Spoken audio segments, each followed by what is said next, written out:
तो मैंने recording on कर दी है, क्लास शुरू करते हैं। हाँ, तो हम लोग लास्ट क्लास में स्प्रिंग के कॉम्बिनेशन देख रहे थे, है ना। हम लोगों ने सीरीज कॉम्बिनेशन देखा था, हम लोगों ने पैरेलल कॉम्बिनेशन देखा था, और हम लोगों ने स्प्रिंग को काटना सीखा था, राइट। अब इसके बाद मैंने ये वाला कॉम्बिनेशन आपको दिखाया था जिसमें ये दो स्प्रिंग्स हैं, दोनों का स्प्रिंग कांस्टेंट लेट से के है,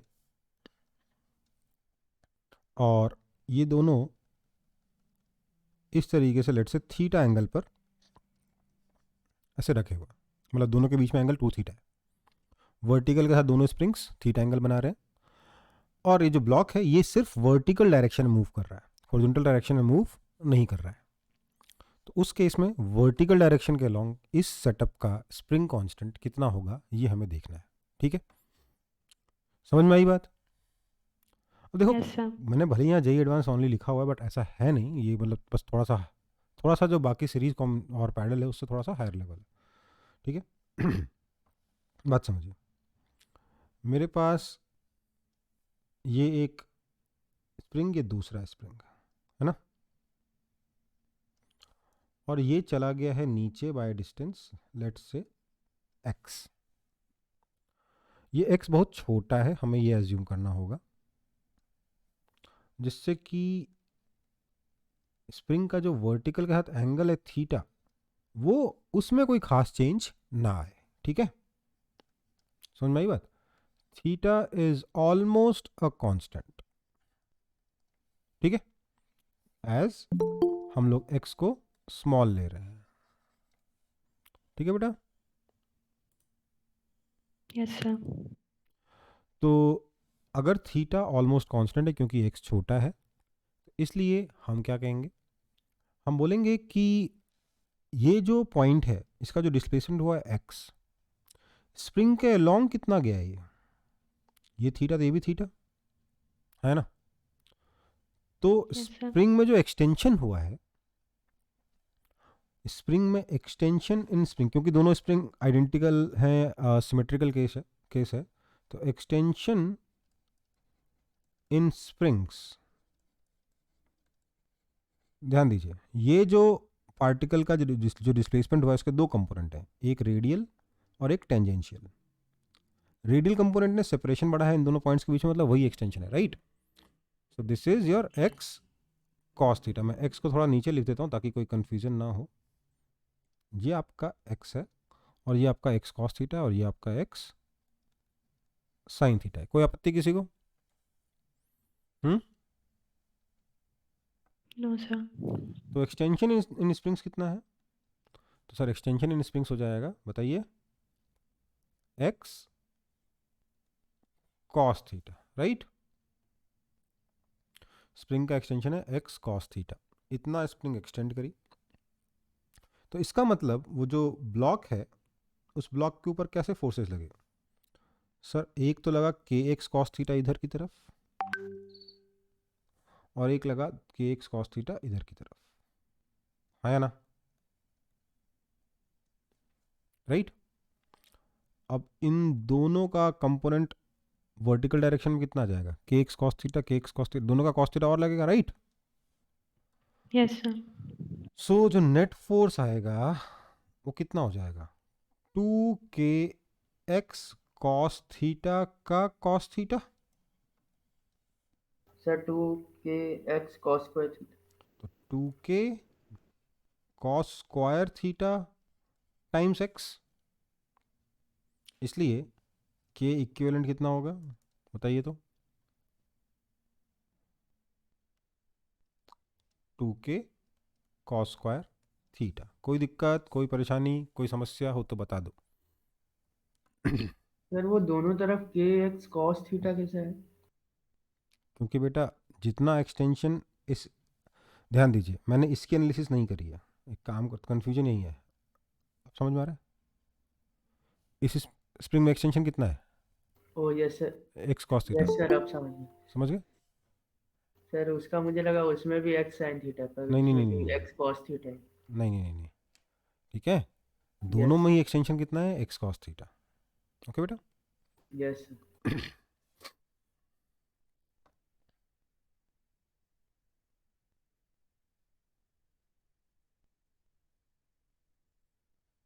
सर रिकॉर्डिंग ऑन किया है? किया तो था, ऑन है।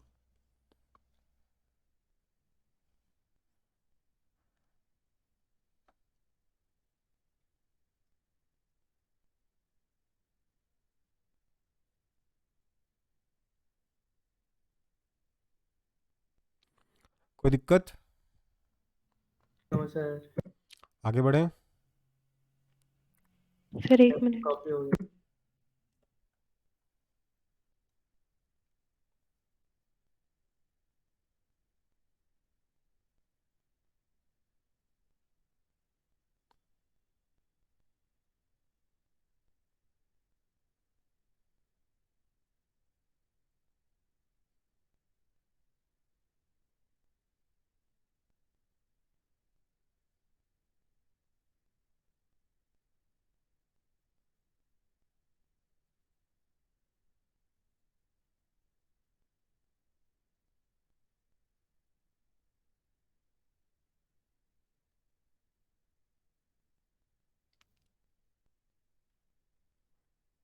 सर हो गया। हो गया, चलो। अगला है, two elastic strings of force constant k each are tied to a block of mass m. Whole system is kept on a frictionless floor and strings are at their natural length. ठीक है? When the block is moved slightly, what will be its time period of oscillation? बताइए।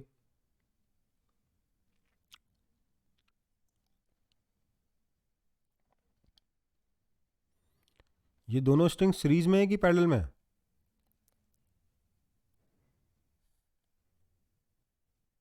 Sir ना ही series, sir ना ही series में भी नहीं है, parallel में भी नहीं है। ठीक है।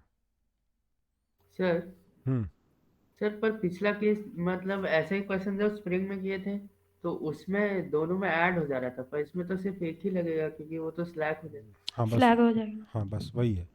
क्या होगा, नॉर्मली क्या था, जब हमने स्प्रिंग लगाया था तो इस स्प्रिंग में एक्सटेंशन हो रहा था, इस स्प्रिंग में कंप्रेशन हो रहा था। पर क्योंकि इलास्टिक स्ट्रिंग है, स्ट्रिंग में कंप्रेशन का कोई स्कोप नहीं है। क्या होगा सीन, यहाँ से बदल के ये ऐसा हो जाएगा, right? Yes sir. Yes sir. ये स्लैक हो जाएगा, तो ये कोई फोर्स नहीं लगाएगा, एक ही फोर्स लगेगा, कितना, के एक्स, राइट? सो जब ये डिस्प्लेसमेंट इसका हुआ एक्स, तो इस पे फोर्स लगा के एक्स पीछे की तरफ, इसलिए हम क्या बोलेंगे, फोर्स हो गया सर माइनस के एक्स। जब ये लेफ्ट में जाएगा तो वो वाला स्ट्रिंग फोर्स लगाएगा, ये वाला स्ट्रिंग स्लैक हो जाएगा, राइट? तो दिस मीन्स आपका जो टाइम पीरियड आएगा वो कितना हो जाएगा, 2 pi root under m by k, क्योंकि के इक्विवेलेंट तो के ही है ना, simple, yes sir. Right? Copy कर लो जल्दी जल्दी।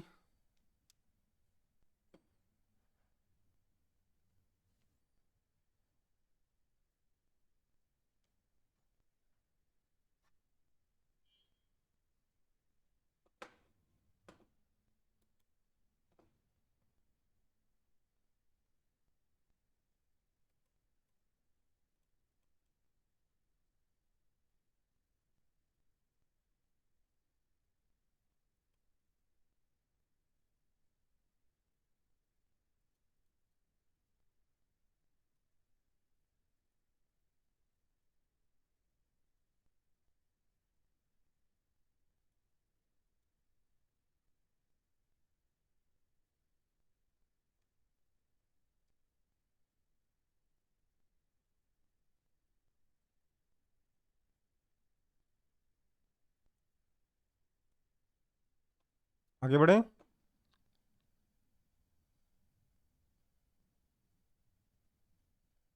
Yes sir. Yes sir. तो अगला है हमारा, अगला टॉपिक है एनर्जी मेथड। क्वेश्चंस को सॉल्व करने का एक और मेथड होता है एनर्जी मेथड। देखो एनर्जी मेथड के दो पार्ट हैं। पहला तो बड़ा सिंपल सा, हम ऑलरेडी डिस्कस कर चुके हैं। क्या है, u अगर मैं कभी भी a x square plus b x plus c करके कर दूं, अगर मैं पोटेंशियल एनर्जी को कभी भी इस फॉर्म में लिख सकूं, तो मैं क्या बोलूँगा,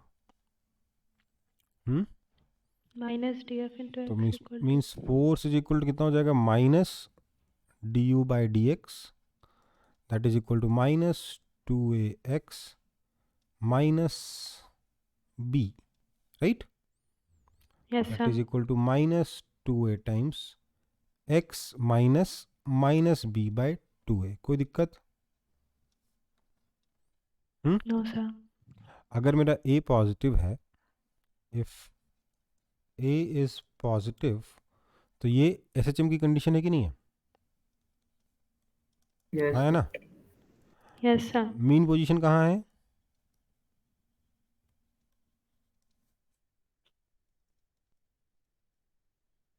राइट? और ऐसे में टाइम पीरियड कितना हो जाएगा बताइए तो? 2 pi root under m by 2a, है ना? बोलो, Yes, sir. इसमें तो कोई आपत्ति नहीं ना आपको? No, sir. चलो इसको तो कॉपी वहां पे कर, वो x is equal to minus b by क्या लिखे हैं 2a। हाँ 2a।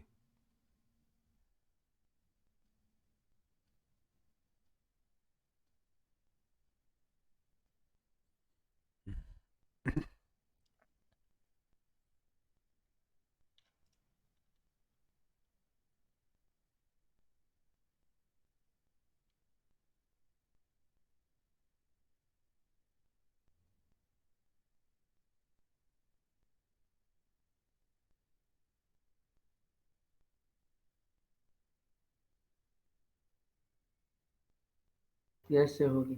हो गया? ओके।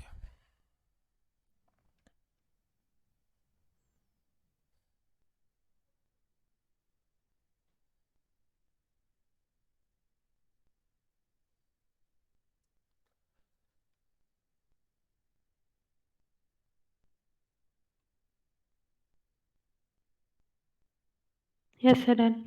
डन। चलो अब एक क्वेश्चन सॉल्व करते हैं इस पर, ठीक है? मतलब इसको हम फोर्स एनालिसिस से भी करेंगे, एनर्जी एनालिसिस से भी करेंगे, उसके बाद मैं आपको एक और तरीका बताऊंगा इस क्वेश्चन को सॉल्व करने का, ठीक है?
Sir, 2 pi root under mx by 2 mg. 2 pi root under mx by x 2 कहाँ से mg. बेटा, एक्स कभी आता है क्या आंसर में?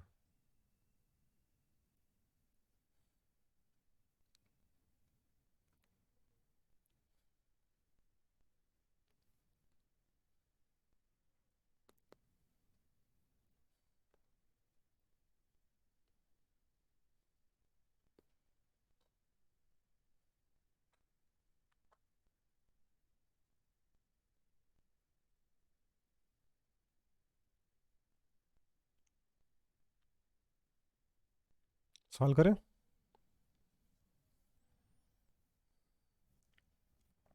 आप लोग अगर मूविंग डायग्राम को देखो, मूविंग इसको देखोगे तब थोड़ा ना समझ में आएगा क्वेश्चन कैसे सॉल्व करते हैं। आपको तो स्टिल बना के सॉल्व करना होगा ना बेटा। हाँ सर बनाया।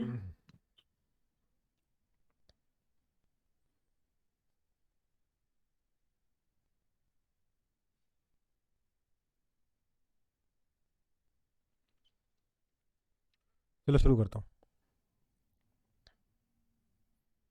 ध्यान दीजिए। ये मेरा स्प्रिंग है, मैंने बनाया ये वाला सिचुएशन जब ये नेचुरल लेंथ पर है, एल नॉट पर है। देख रहे हो, इसका जो हाईएस्ट पॉइंट है वो इसके बराबर है। आ रहा है कि नहीं आ रहा? ठीक है। यस फिर क्या हुआ, हमने बोला थोड़ी देर बाद जब ये ब्लॉक थोड़ा नीचे आ जाए उस वक्त की सिचुएशन ड्रॉ करते हैं। ठीक, ओके, समझ में आई बात? अब एज अ स्टूडेंट जब मैंने पहली बार इस क्वेश्चन को ट्राई किया था, मैंने पहली गलती पता है क्या की थी? मैंने स्प्रिंग में एक्सटेंशन मान लिया था एक्स। आप ऐसा कर सकते हो, इसमें कोई खराबी नहीं है। सर, इसमें मैंने भी तो ऐसे ही की। इसमें कोई खराबी नहीं है कि आप स्प्रिंग में एक्सटेंशन एक्स मान लो, पर ध्यान रहे कि अगर आपने स्प्रिंग में एक्सटेंशन एक्स माना है तो ब्लॉक का जो डिस्प्लेसमेंट है तो ये हो गया, है ना? Let's yes call it y, yes sir. Let's call it y. Clearly y x से बड़ा दिख रहा है कि नहीं दिख रहा? Yes yes sir. y is equal to कितना होगा? 2x होगा। हम सॉल्व कर सकते हैं क्या? देखते हैं। सर अगर ये पुली नीचे आ गई तो ये वाला लेंथ घट गया माइनस एक्स से, है ना? यहाँ बढ़ा है y से और घटा है x से, राइट? सो मतलब x से डिक्रीज होना ये, राइट? सो हम लोग क्या बोल रहे हैं, ये डिक्रीज हुआ है x से और ये इंक्रीज हुआ है y से, और ये सॉरी गलत बोल रहा हूँ। इस रस्सी के दो पार्ट्स हैं, एक लेफ्ट वाला एक राइट वाला। जो लेफ्ट वाला पार्ट है वो देखिए सीधे सीधे x डिस्टेंस नीचे आ गया पुली, तो x लेंथ से डिक्रीज हो गया, है ना? समझ रहे बात को? और जो राइट वाली स्ट्रिंग है वो देखिए इधर से y लेंथ बढ़ी और x लेंथ इधर से घट गई है, हाँ या ना?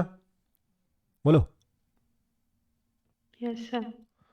सो मैं क्या लिख सकता हूँ, क्योंकि स्ट्रिंग की लेंथ कांस्टेंट है, y minus x equals to 0। This means y is equal to 2x। कोई आपत्ति? ये कंस्ट्रेंट मोशन है, कंस्ट्रेंट मोशन की टेक्निक यूज करी हमने, इस स्ट्रिंग के लेंथ को कांस्टेंट किया है। समझ में आई बात? यस ओके, इसके बाद आप क्या बोलोगे? ये वाली स्प्रिंग ऊपर की तरफ कितना फोर्स लगाएगी? kx। यस यस तो सर। यहाँ पर जो टेंशन आएगा, कलर चेंज कर ले रहा हूँ, यहाँ का जो टेंशन आएगा, टेंशन T, इसके लिए क्या कह सकता हूँ, क्या लिख सकता हूँ? 2t is equal to 2t equal to kx। kx। This means t is equal to kx by 2, right? तो ब्लॉक पे Yes, फोर्स sir. कितना लगा? नीचे की तरफ mg, ऊपर की तरफ t। तो ब्लॉक पे जो फोर्स लगा है, that force is equal to mg minus kx by 2, right या wrong? Yes, sir. Right.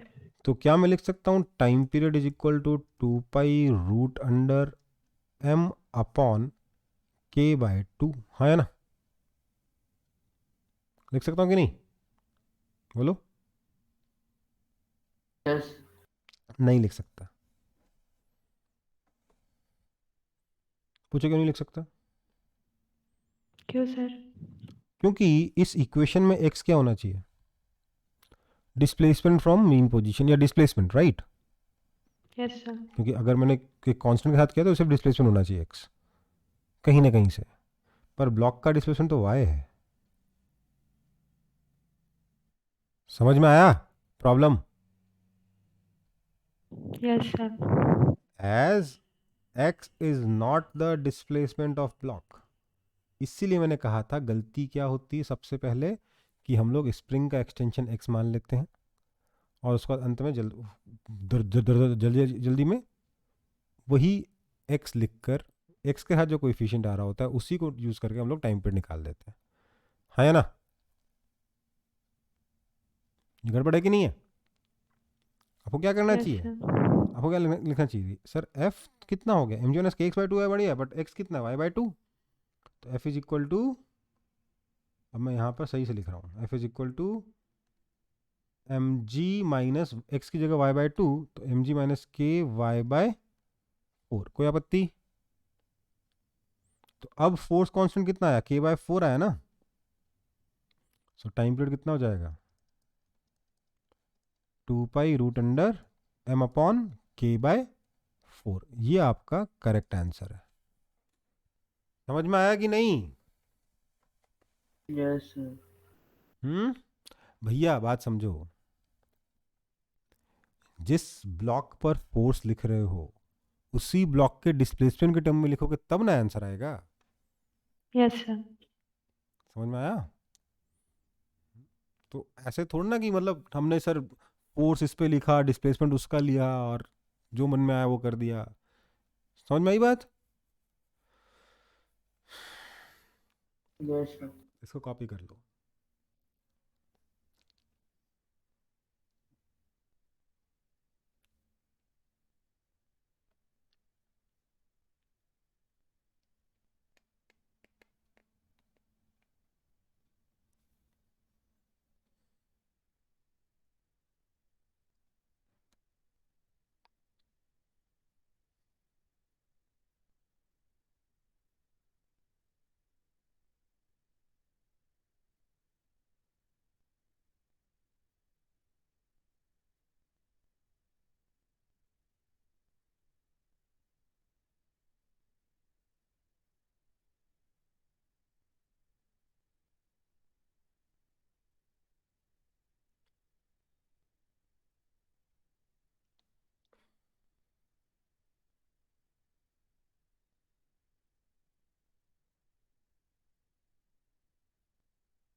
Yes sir, हो गया।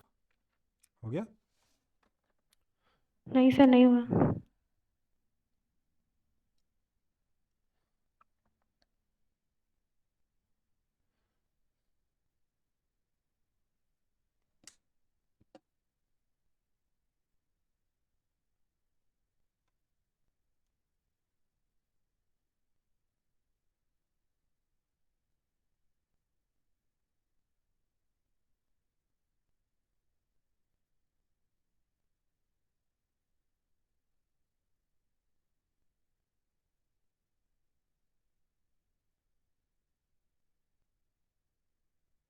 सर ये कंस्ट्रेंट मोशन और एक बार बोल देंगे? ऐसे समझो, हम अपन ने वेलोसिटी समझा था ना, तो वेलोसिटी समझो। Yes sir. ओके, इसकी वेलोसिटी लेट से v है, ठीक है? तो यहाँ पर वेलोसिटी ऑफ सेपरेशन कितना है? Minus v। माइनस भी। इसकी वेलोसिटी लेट से u है, ठीक है? तो प्लस यू। यहाँ पर वेलोसिटी ऑफ सेपरेशन कितना हो जाएगा? u माइनस वी, क्योंकि ये तो v से नीचे आ रहा है ना? Yes sir. तो क्या लिखेंगे? Minus v plus u minus v equals to zero. u is equal to 2v। That means y is equal to 2x। Yes sir, समझ गया। समझ गए? Yes sir.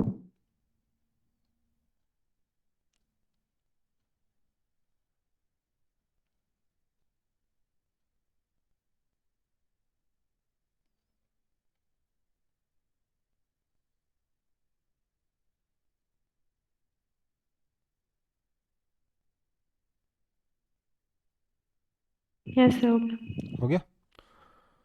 मिटा दूँ इसको? मिटा रहा हूँ। यस सर, हो गया।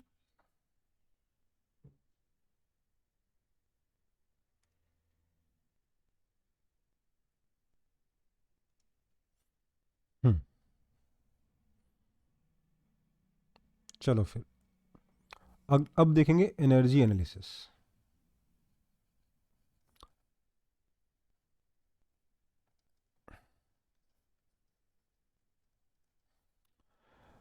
हालांकि ये एनर्जी एनालिसिस उतनी ज़्यादा हेल्प आपको नहीं करेगी, बट फिर भी हमें एक बार तो इसको सीखना बनता है। देखो इसलिए मेरी क्या आदत है ना, वो तो मैं सिखा रहा था आपको, राइट, कि भाई गलती क्या हो सकती है। इसलिए मेरी आदत क्या है कि जिस ब्लॉक के ऊपर मैं फोर्स लिखने वाला हूँ उसी का डिस्प्लेसमेंट लिखूंगा एक्स। इससे क्या है कि वो झमेला ही खत्म हो जाता है। समझ में आई बात? है ना? Yes sir. इसको बोल दिया वाई। तो आपको कंस्ट्रेंट मोशन अभी भी लिखना पड़ेगा, कंस्ट्रेंट की क्वेश्चन अभी भी लिखनी पड़ेगी एनर्जी मेथड में भी।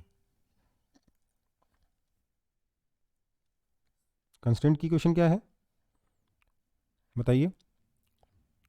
Minus y equal to 2। Plus x minus y equals to 0। This means x is equal to 2y, right? कोई यस दिक्कत? सर। अब लिखेंगे एनर्जी के बारे में।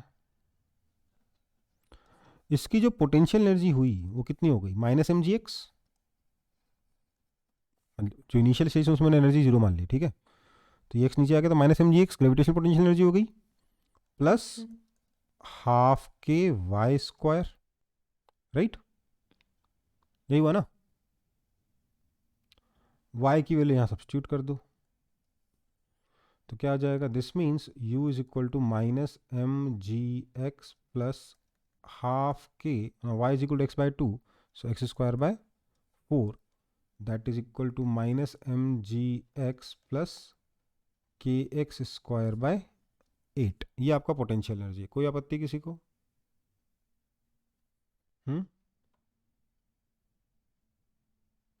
हो तो बता दो। Sir minus m g x क्यों ले? क्योंकि माइनस क्यों ले? ब्लॉक एक साइड नीचे गया ना बेटा, ओके सर। है ना?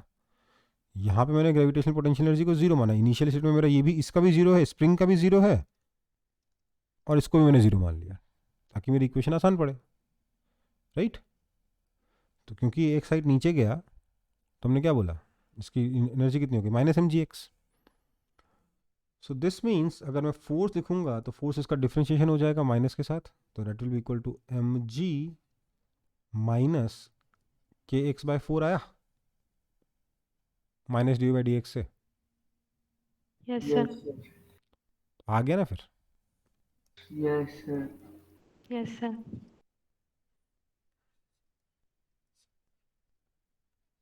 देखो इसमें हमने पिछले वाले तरीके से कुछ खास अच्छा काम नहीं किया है, कोई खास फायदा नहीं है। हमने वहाँ पे फोर्स लिखा था, यहाँ पे एनर्जी लिखी है, उसको डिफ्रेंशिएट करके फोर्स निकाला है, कुछ स्पेशल नहीं किया है। इसमें हमने कोई खास नया काम नहीं किया है। ओके बेटा? मज़ा तब आता अगर मेरे को कंस्ट्रेंट इक्वेशन ही लाने लिखनी पड़ती, कोई डायरेक्ट मेथड हो जाता है ना? Yes sir. चलो इसको कॉपी कर लो, फिर उसके बारे में बात करते हैं कि ऐसा भी कोई तरीका है क्या।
हो गया कॉपी?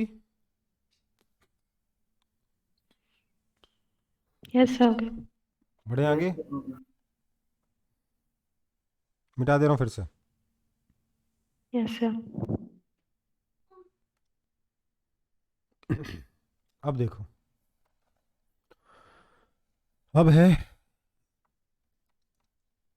इक्विवेलेंट स्प्रिंग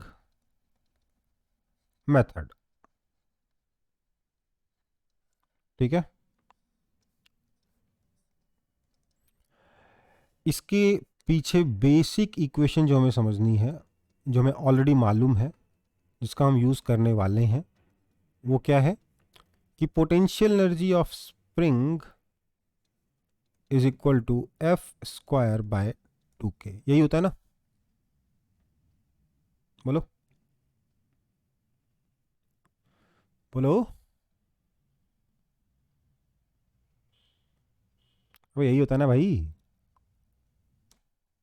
यस नहीं मालूम? भूल गए? अगर स्प्रिंग में फोर्स एफ है तो उसमें पोटेंशियल एनर्जी कितनी होती है? F square by 2k, right? बोलो ना। Yes sir. Yes, sir. Okay, अब हम लोग क्वेश्चन कैसे सॉल्व करेंगे, देखिए। मैं बोलूँगा कि लेट से इस पर फोर्स लग रहा है, जब ये x नीचे आ गया तो इस पे जो फोर्स लग रहा है, मान लेते हैं कि वो फोर्स F है। ओके, तो ऑब्वियसली यहाँ पे फोर्स कितना लग रहा होगा? F। यहाँ पे कितना फोर्स लग रहा होगा? F, है ना? कोई दिक्कत? Yes, sir. और इसमें कितना फोर्स लग रहा होगा? 2F, क्योंकि 2F. पुली क्या है? मासलेस है, राइट? Yes Yes, sir. तो इस स्प्रिंग में कितना टेंशन आ रहा है? 2F, है ना? अब समझो बात को। अब मैं बोलूँगा कि लेट से इसका डिस्प्लेसमेंट y है, ठीक है? ठीक है, तो हम क्या बोलेंगे? खैर उस y की में जरूरत नहीं पड़ने वाली, और हम क्या बोलने वाले हैं समझिए। मैं बोलूँगा कि this system is equivalent to, कि एक वहाँ से, मेरे ऊपर लिखा हुआ है, वहीं से स्प्रिंग शुरू हो रहा है, ये k इक्विवेलेंट है, ये ब्लॉक लगा हुआ है, इस ब्लॉक में एक्सटेंशन x है। समझ में आई बात? Yes, sir. सॉरी, स्प्रिंग में एक्सटेंशन x है, ब्लॉक में नहीं। ब्लॉक का डिस्प्लेसमेंट x है, स्प्रिंग का एक्सटेंशन x है। मैं बोलूँगा ये दोनों इक्विवेलेंट तब हो सकते हैं अगर इस केस की एनर्जी और इस केस की एनर्जी बराबर हो, राइट? Yes, sir. तो यहाँ पर एनर्जी कितनी है? 2F स्क्वायर बाय 2k, क्योंकि इसका k है, राइट? इज इक्वल टू, इसके ऊपर फोर्स लग रहा है F, तो F square by 2k equivalent. मतलब k इक्विवेलेंट कितना हुआ? मतलब k/4 आ रहा है? Yes sir. आंसर आ Yes, sir. गया? Yes sir. खत्म। हम्म, एकदम खल्लास हो गया। समझ में आया कि नहीं? Yes sir. ये u equal to f square by 2k समझ में नहीं आया. यार u कितना होता है? हाफ के एक्स स्क्वायर होता है, Yes, sir. That is equal to half k square x square by k हुआ। कितनी बार तो Yes, यूज sir. किया होगा इस कुछ चीज को आपने। हम्म,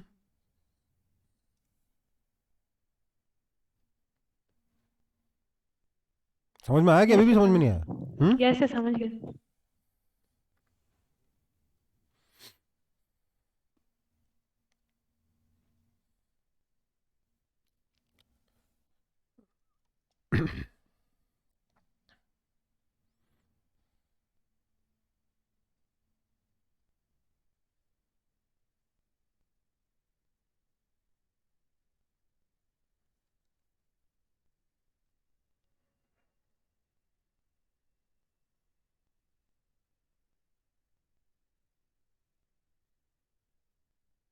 समझ में आया सबको? Yes sir. नहीं Yes, समझ में sir. आया? नहीं समझ में आया? नहीं हाँ, सर समझ गए। समझ गए? फिर आ गया. चलो फिर एक और क्वेश्चन करें ऐसी तरीके का। यस। सर कॉपी नहीं हुआ सर.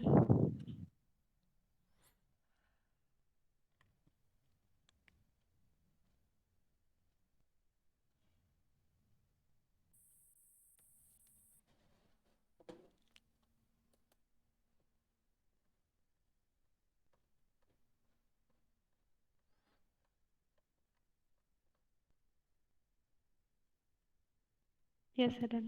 डन। चलो अब एक क्वेश्चन देखो।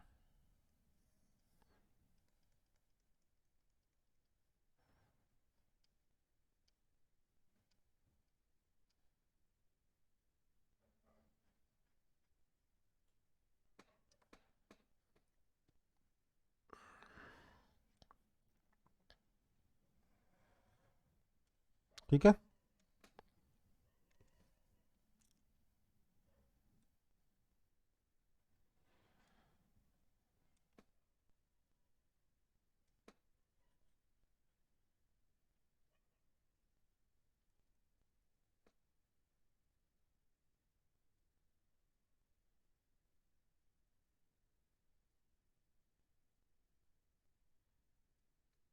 कोई दिक्कत?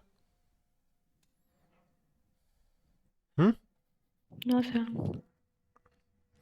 तो इसको कैसे सॉल्व करेंगे मैं दिखा, आप लोग ट्राई करना चाहोगे?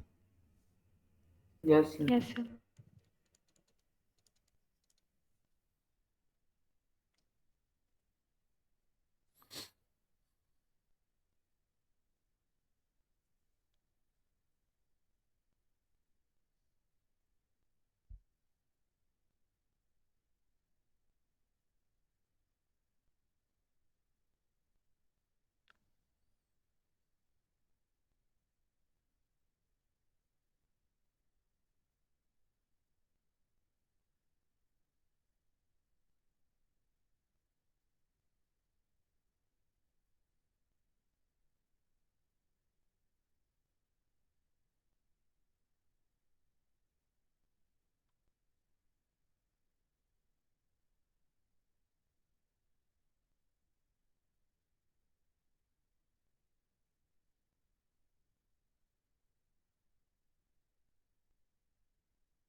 वाह,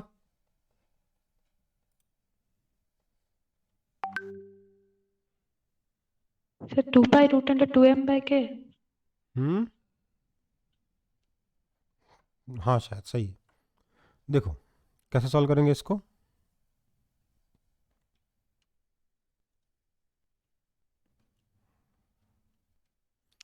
ध्यान दीजिए हम बोलेंगे this is equal to this. अगर यहाँ पे फोर्स F लगेगा तो यहाँ पे भी फोर्स F लगेगा, कोई दिक्कत? No, sir. और दोनों केस में एनर्जी क्या होनी चाहिए? सेम।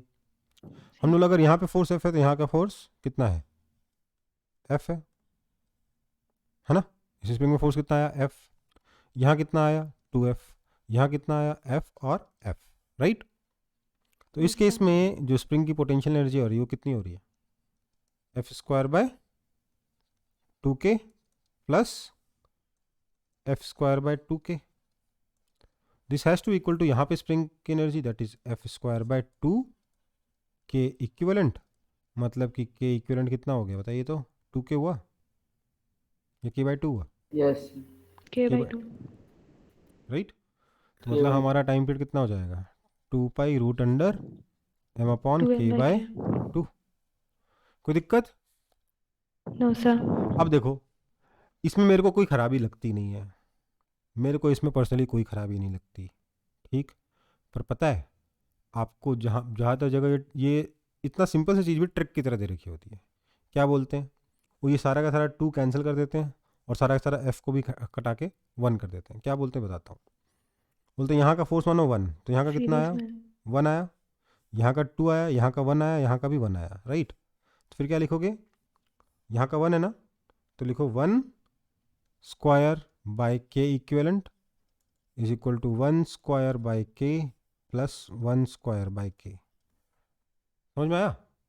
सर वहाँ पे Fy2 सर बाई 2 सीरीज के में सीरीज के जैसा। बाद क्या लिखे हैं? क्या यहाँ पर यस सर। दिस इम्प्लाइज के इक्विवेलेंट इज इक्वल टू के बाय 2। तो सॉल्व करो थोड़ा सा, ओके सर। ठीक है। समझ में आया कि नहीं? हेलो। यस सर, ऐसा यस सर। ये वाला मेरे को फर्जी मेथड लगता है, क्योंकि क्या है, आज याद है कल भूल जाओगे, right. So we are not going to use it. इसमें कोई खराबी लग रही है क्या? No no sir. सर। समझ में आ गया? तो यस देखो सर। अदरवाइज अगर हम नॉर्मल एनालिसिस करते हैं ना फोर्स वाली, तो इसमें हालत खराब हो जाती है हमारी, है ना। Yes sir. और सोचो एक स्प्रिंग यहाँ पे भी लगी होती, तब क्या करते? तो और परेशान हो जाते, राइट। किस में एक्सटेंशन क्या है, यही सोच सोच के दिमाग खराब हो जाता है। वो तो फिर भी ठीक है, अगर इधर K1 और इधर K2 होता तब तो एकदम भैया जय श्री राम, आया ना, आया ना। Yes sir. इसलिए मेथड अच्छा है कि बट खराब है? बहुत अच्छा है। अच्छा है। बहुत अच्छा है। चलो आगे बढ़ते हैं फिर।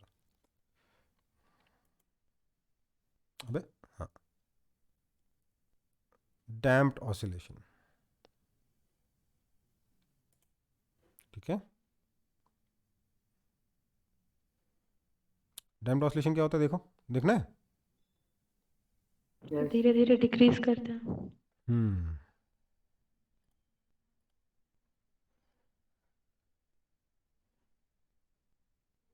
क्या हो रहा है ये? रुको एक तो सेकंड, थोड़ा सा ही लो। रुको एक सेकंड, एक सेकंड।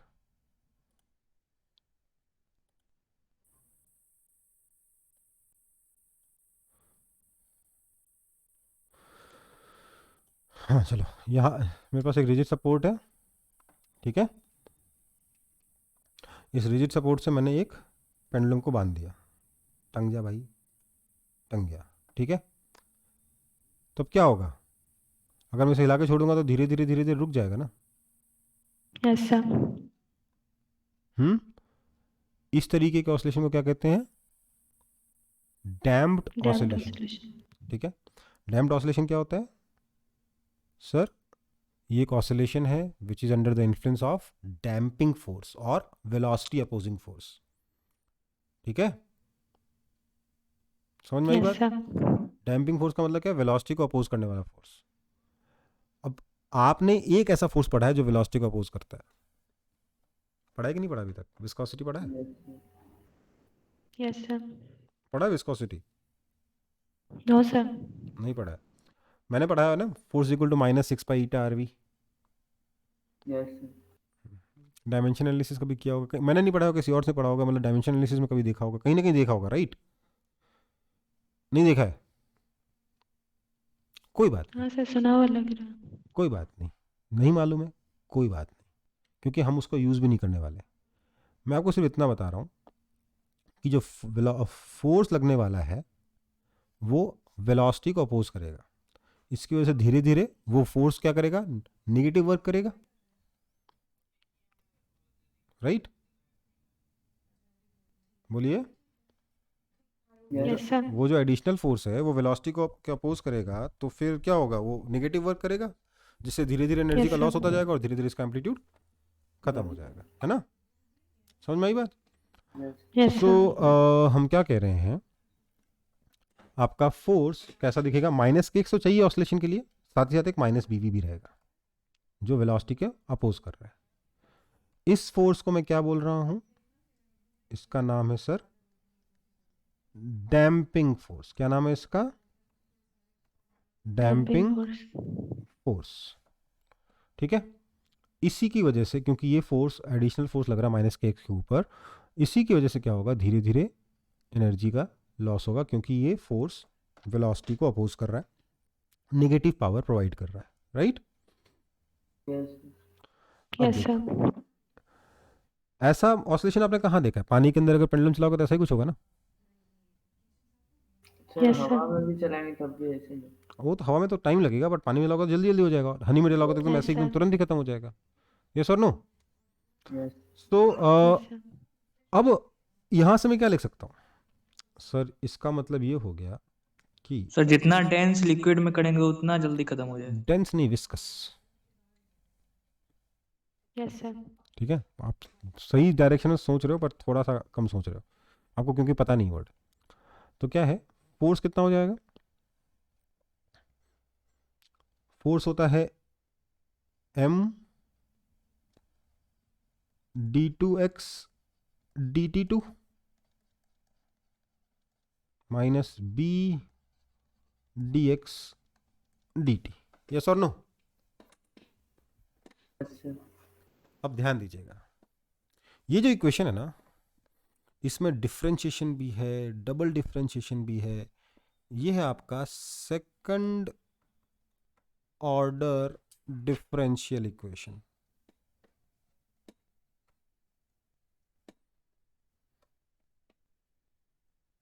ठीक है, अपने क्लास 12th के सिलेबस में सिर्फ और सिर्फ फर्स्ट ऑर्डर डिफरेंशियल इक्वेशन, मतलब डबल डिफरेंशिएशन वाला सिलेबस में नहीं है। ओके बेटा, क्लास 12th के मैथ्स के सिलेबस में भी ये नहीं है जो फिजिक्स में आ गया, राइट? Yes, sir. तो इसको सॉल्व कैसे करें? तो सर देखो, वैसे तो इसको सॉल्व हम लोग कर सकते हैं कुछ जुगाड़ लगा के, क्लास 12th में खास तौर से सॉल्व किया जा सकता है इसको जुगाड़ लगा के, बट अभी मैं इसके सॉल्यूशन पे नहीं जा रहा हूँ। कोई दिक्कत किसी को? सर 12वीं में आने तब सोचेंगे। 12th में भी आके इसके बारे में सोचने की जरूरत नहीं है, क्योंकि इसका डेरिवेशन कहीं नहीं आएगा। ठीक है, बट इसका आंसर आपको इसलिए याद रखना पड़ेगा, क्योंकि आपको डेरिवेशन नहीं आता तो आंसर याद रखिए, है ना, राइट? यस Yes, सो sir. आंसर क्या होता है सर इसका? सर इसका आंसर होता है x इक्वल्स टू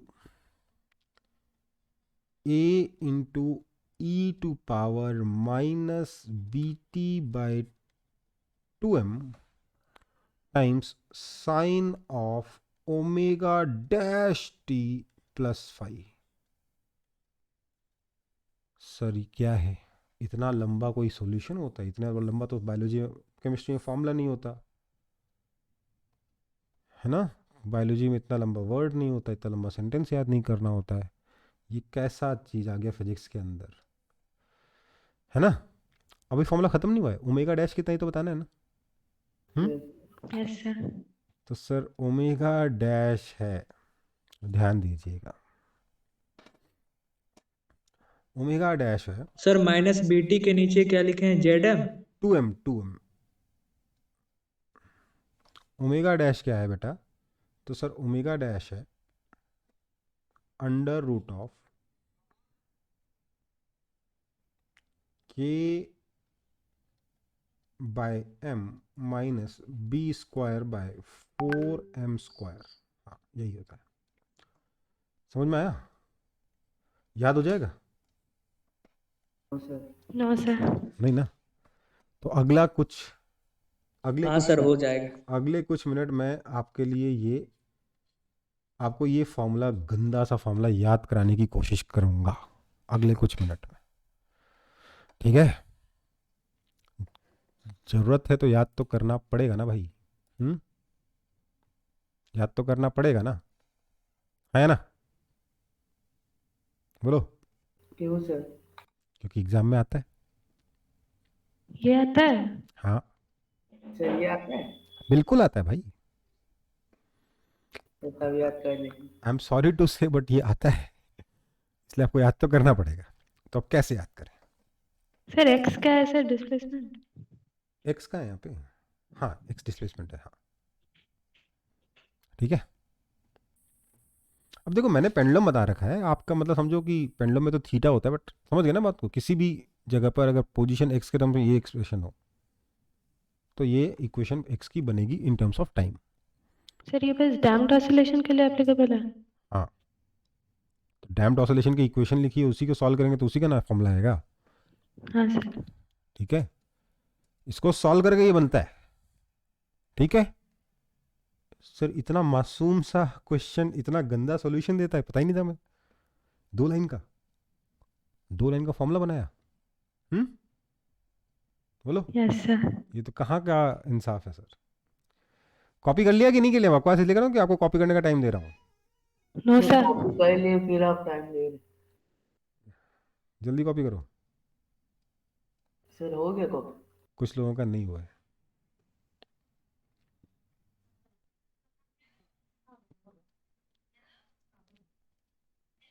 देख रहे हो मतलब क्या हो रहा है मोशन में? यहाँ से शुरू हुआ तो यहाँ तक गया, फिर यहाँ तक गया, फिर यहाँ तक गया, फिर यहाँ तक गया, and so on and so fourth. And देख रहे हो कि नहीं देख रहे हो? एम्पलीट्यूड धीरे धीरे कम हो रहा है ना। Yes sir.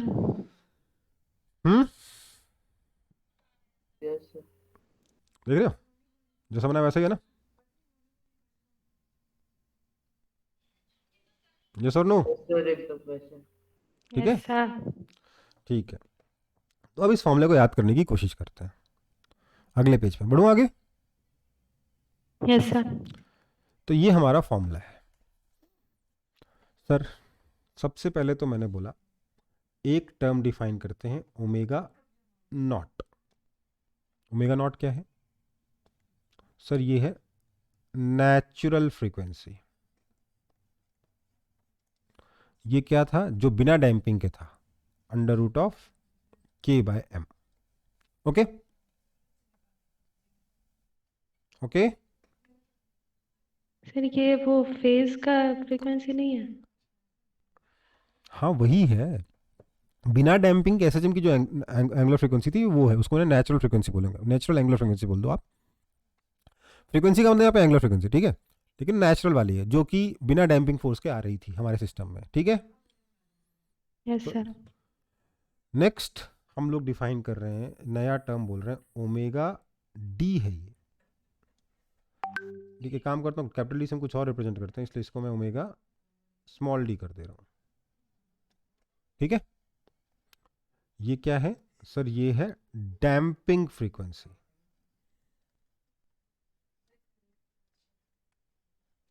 कोई दिक्कत? ये कितना है सर? तो ये है b/2m। कोई आपत्ति? कोई आपत्ति? Damping frequency? अरे नाम ले दिया मैंने याद करने के लिए, दिक्कत क्या है? अपन को ये फॉर्मूला याद करना अल्टीमेटली। अगर आप डायरेक्ट याद कर सकते हो तो मेरे को कोई दिक्कत ही नहीं है। मेरे को मालूम नहीं कर पाओगे, इसलिए मैं उसको फॉर्मूले को तोड़ रहा हूँ। कोई आपत्ति है आपको? No sir. मेरा जो ओमेगा डैश है पहले वो इंपॉर्टेंट है। ओमेगा डैश क्या है सर? ये बहुत सिंपल सा है, under root of omega not square minus omega d square. Basically आप ऐसे याद कर सकते हो,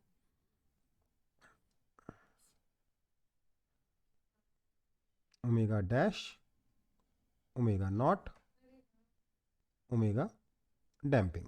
कोई दिक्कत? तो एक तो याद हुआ कम से कम? Yes sir. कम से कम ओमेगा डैश तो याद हुआ। सिर्फ आपको b/2m याद रखना है, राइट? Yes sir. उसके बाद अगर आप देखें ध्यान से तो आपकी इक्वेशन क्या बनी? x is equal to a into e to power minus omega damping t, right? Yes sir. या कहना चाहिए ब्रैकेट में को यहां लगाना चाहिए शायद, है ना, into sine of omega dash t plus phi, तो कुछ भी हो सकता है। ठीक है, ये क्या कह रहा है कि एम्पलीट्यूड जो है ना वो एक्सपोनेंशियली डिक्रीज होगा। होगा कि नहीं? होगा ना? Yes sir. अरे यार, न्यूटन्स लॉ ऑफ कूलिंग पढ़ा है क्या अभी तक? Yes sir. Yes sir. उसमें कर लिया। उसमें टेम्परेचर ऐसे ही घटता था ना, temperature difference. Yes Yes, sir. Exponentially, है ना। तो वही हाल यहाँ पर हम लोग लगा चिपकाएंगे। तो मतलब ये क्या है, ध्यान दीजिएगा, this is your amplitude which is decreasing, yes और नो। Yes, sir. सो ये एक्सपोनेंशियली डिक्रीजिंग एम्पलीट्यूड के साथ होने वाला ऑसिलेशन है या एसएचएम है, जिसकी फ्रीक्वेंसी भी नेचुरल फ्रीक्वेंसी नहीं है बल्कि इस ग्राफ से मिलेगी। देखो लंबा फॉर्मूला है, याद करने में थोड़ा एफर्ट तो लगेगा, पर एक बार एनालाइज कर लोगे तो याद रखना आसान हो जाएगा। ठीक है, डायरेक्ट याद करने की कोशिश करोगे मेरे को नहीं लगता, अगर किसी के अंदर दम है तो ऐसे याद कर ले, कोई तकलीफ नहीं है, लेकिन सवाल फिर भी इसी तरीके से बनेंगे।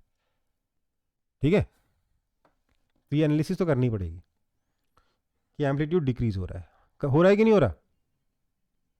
Yes, sir. तो अगर मैं इसमें एक्स वर्सेस टी का ग्राफ बनाऊं तो सबसे पहले तो मुझे ग्राफ ड्रॉ करना पड़ेगा एम्पलीट्यूड का। एम्पलीट्यूड ऐसे बढ़ेगा घटेगा, Yes, sir. ऐसे नहीं डिक्रीज होगा एम्पलीट्यूड। Yes, sir. लेकिन बेटा एम्पलीट्यूड सिर्फ एक डायरेक्शन में होता है कि दोनों डायरेक्शन में होता है? दोनों डायरेक्शन में, नीचे भी होगा। ठीक है, जैसा ऊपर वैसा नीचे, एम्पलीट्यूड में कोई दिक्कत है ही नहीं, है क्या? No, sir. बोलो, कोई दिक्कत है?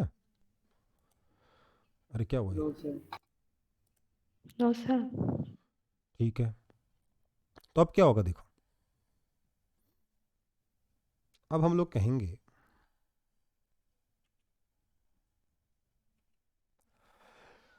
कि इस ऑसिलेशन, इस एम्पलीट्यूड से ऑसिलेशन होगा, मतलब इस तरीके से एम्पलीट्यूड डिक्रीज होता रहेगा, तो आपका ग्राफ कुछ ऐसा आएगा। देखिए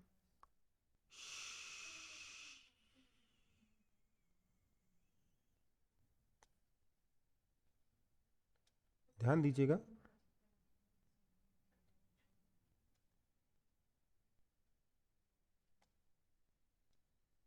टाइम डिक्रीज नहीं हो रहा क्योंकि ओमेगा डैश कांस्टेंट है, राइट? यस। मतलब ये जो गैप्स हैं ये कांस्टेंट है, भले एम्पलीट्यूड डिक्रीज होता जा रहा है, और धीरे धीरे करके ये मतलब डाई आउट कर जाएगा। डाई आउट करने में टाइम कितना लगेगा? अगर एग्जैक्टली उसके अलावा और कोई फोर्स नहीं लग रहा है तो इन्फाइनाइट टाइम लगेगा, है ना। कोई दिक्कत? No sir sir. फोर्स नहीं लगेगा तो फिर तो डैम्ड ही नहीं होगा ना। कौन सा फोर्स? फिर आप बोले ना फोर्स नहीं लगेगा तो टाइम इन्फिनिटी होगा। मैंने बोला इसको डाई आउट करने में इन्फाइनाइट टाइम लगेगा, डाई आउट करने में, फोर्स करने में नहीं बोला मैंने। ठीक है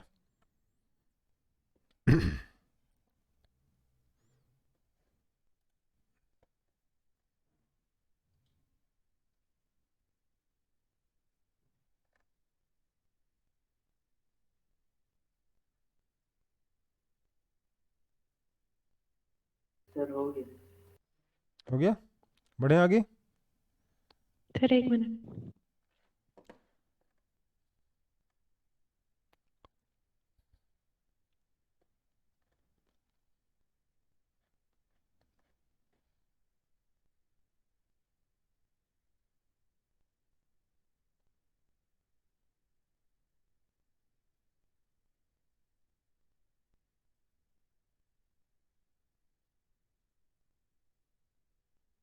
यस सर, हो गया।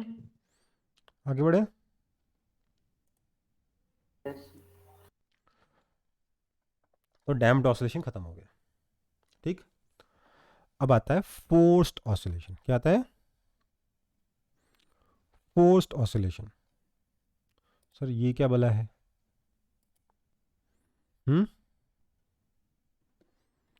तो सर इसकी डेफिनेशन है ये, oscillation under the influence of periodic external force और सिंपली ड्राइविंग फोर्स। ठीक है,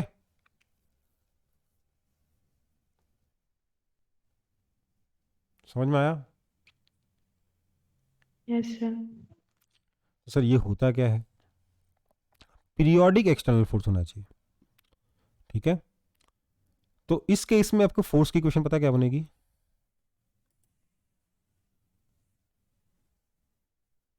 ठीक है,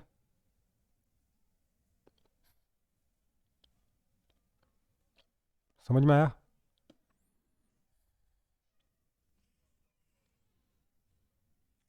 sir f is equal to minus x minus b भी तो सॉल्व हुआ नहीं था।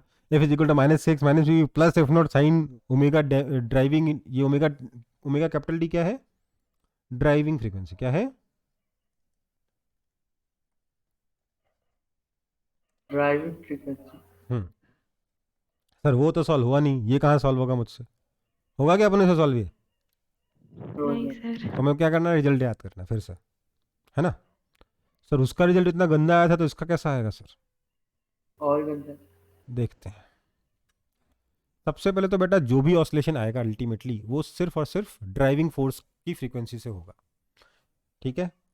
नेचुरल फ्रीक्वेंसी जो है, जो नेचुरल ऑसिलेशन है वो धीरे धीरे खत्म हो जाएगा ड्यू टू बीवी, है ना? और जो ड्राइविंग फोर्स की फ्रीक्वेंसी है उसी फ्रीक्वेंसी से ऑसिलेशन होगा। सबसे पहली बात तो ये समझ लो, ठीक है? ओके, तो इसलिए क्या होगा, natural oscillation die out with time and the equation of motion is given by, क्या इक्वेशन ऑफ मोशन होगी? दिखाऊं?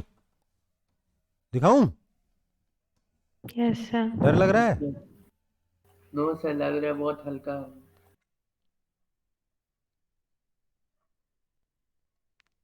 हल्का है ना? बस हाँ सर, बस। बस। अब देख लेते हैं बी कितना होगा। सर ये तो आप धोखा गए। ये बी है, और देखते फाई कितना होगा। सर नहीं। और भैया ये आज तक मुझे याद ना हुआ, मैं आपको क्या याद कराऊंगा? सर ये ठीक है। किसी को याद नहीं होगा सर, इतना बड़ा। सर जो लिखा है उसको ही याद होगा। है ना? तो सर इससे क्वेश्चन तो नहीं आता? क्या इससे क्वेश्चन क्वेश्चन आते तो हैं? नहीं आता? आते हैं, सर तो वो क्वेश्चन में तो फॉर्मूला लिख के प्रोवाइड तो करते हैं। बिल्कुल नहीं करेगा। तो छोड़ देंगे, क्या किसी बोलो? से नहीं होगा। ऐसे कैसे छोड़ देंगे, कुछ ना कुछ तो करके रहेंगे। वैसे आपको बता दूं, क्लास 12 में एक चैप्टर है ऑल्टरनेटिंग करंट, ठीक है? Yes sir. उससे हम इसी इक्वेशन को सॉल्व करते हैं दूसरे वेरिएबल्स में, ठीक है? समझ में आई बात?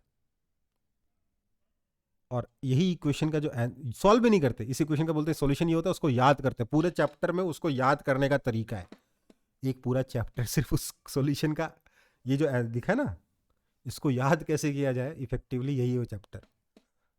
नाम क्या उस चैप्टर का? Alternating current. समझ में आया बात? Yes sir. तो ऑब्वियसली मैं इतनी देर में याद तो करा नहीं पाऊंगा, पर थोड़ी सी चीज समझ लो। कौन दिए थे सर? हाँ कौन दिए थे इसको?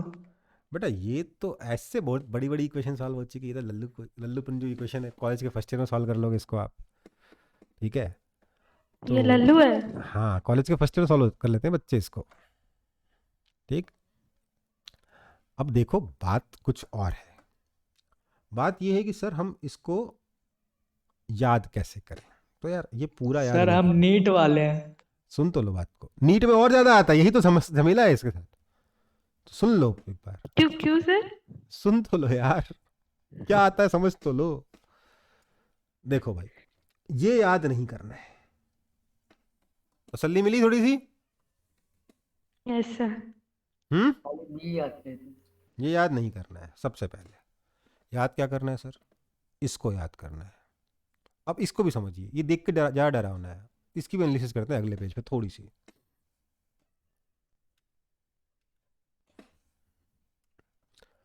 ये अपनी इक्वेशन है ना? अच्छा पहले कॉपी हुआ, पहले नो सर। कॉपी करो।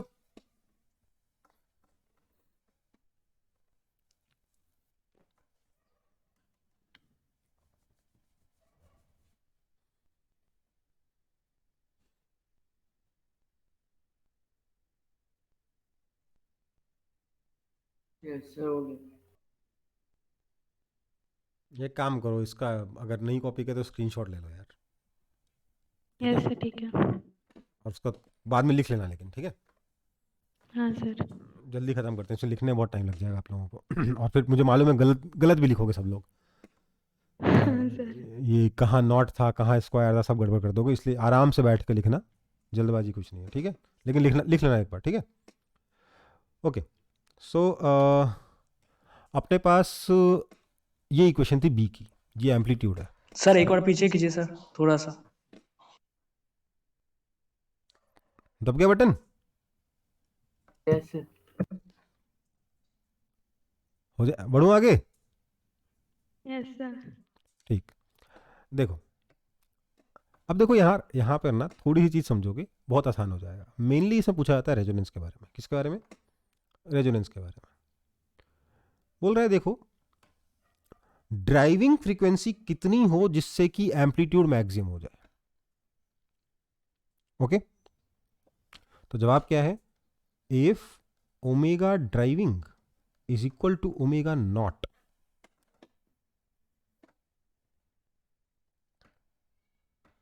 यस और no? Yes sir. This is called resonance. क्या कहते हैं इसको? रेजोनेंस। इस केस में एम्पलीट्यूड बहुत ज़्यादा होता है, मतलब धीरे धीरे एम्पलीट्यूड बढ़ता जाएगा, बढ़ता जाएगा, बढ़ता जाएगा, बहुत हाई वैल्यू तक चला जाएगा। इफ बी इक्वल्स टू 0, मतलब नो डैम्पिंग, अगर कोई डैम्पिंग ना हो तो ओमेगा नॉट ओमेगा डी के बराबर हो चुका है, ये तो खत्म हो चुका है। बी भी 0 है तो ये भी खत्म हो चुका है, तो कैपिटल बी कितना हो जाएगा? इन्फिनिटी, है ना?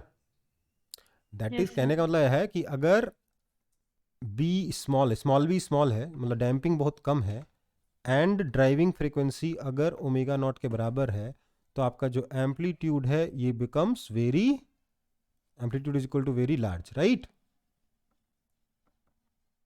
यस और नो? बोलो। Yes sir. एम्पलीट्यूड बहुत बड़ा हो जाएगा ना, इसको कहते हैं रेजोनेंस। ठीक है, रेजोनेंस के बारे में बात थोड़ी देर बात करेंगे, और ये बहुत इंपॉर्टेंट कॉन्सेप्ट है। Sir omega d equal to omega not कब होगा? अगर हम देखो, ओमेगा डी तो एक्सटर्नल है, वो हम प्रोवाइड कर रहे यस हैं। सर।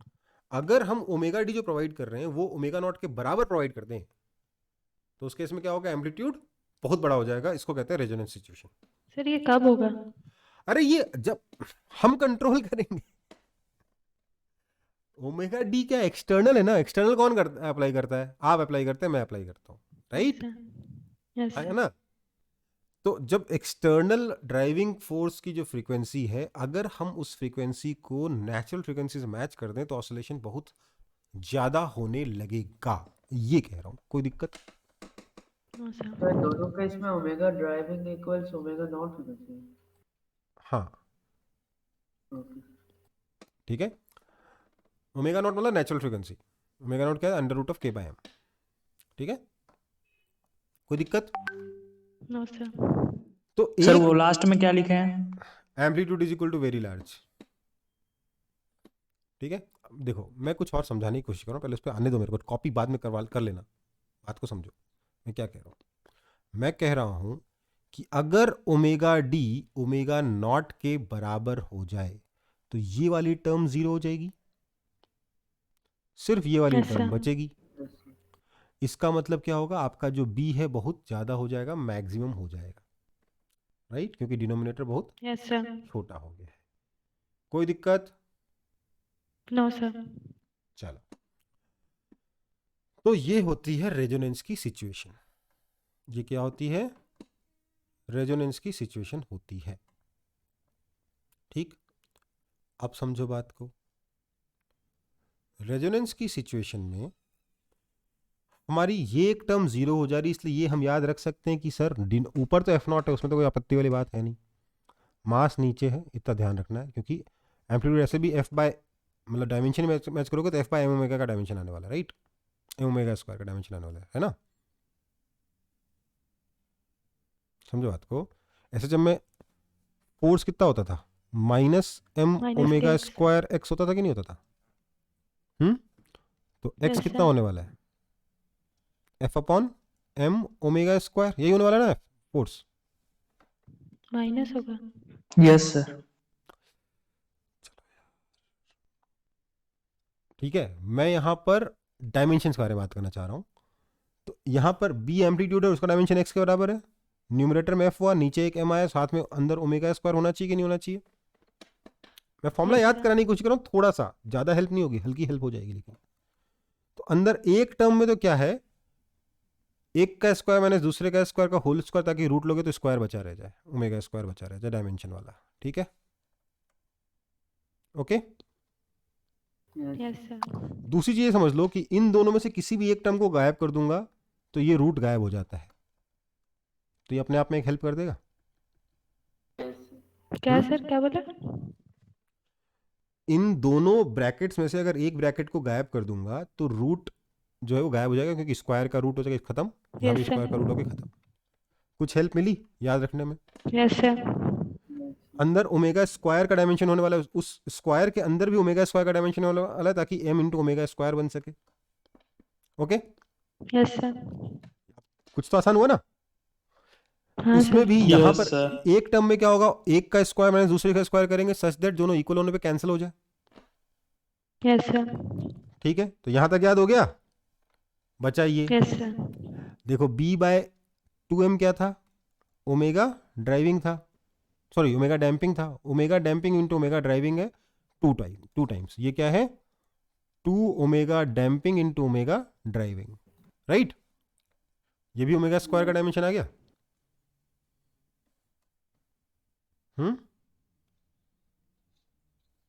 हाँ है ना। ओमेगा डैम्पिंग कितना था, b by 2m, yes sir. यहाँ b बाय m है तो 2 ओमेगा डैम्पिंग है इंटू ओमेगा ड्राइविंग है। यहाँ पे भी सब कुछ बढ़िया, कि कोई आपत्ति है अभी तक? No sir. सब कुछ ठीक है ना। अब मैं आपको बताता हूँ क्या होगा।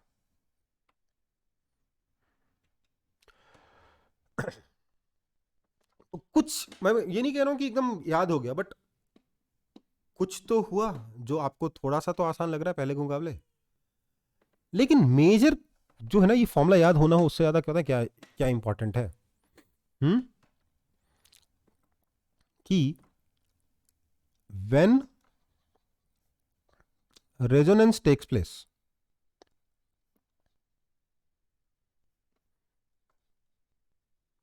आपका जो एम्पलीट्यूड है वो कितना है, F not upon 2m omega damping omega driving. ये याद हो जाएगा कि नहीं याद हो जाएगा?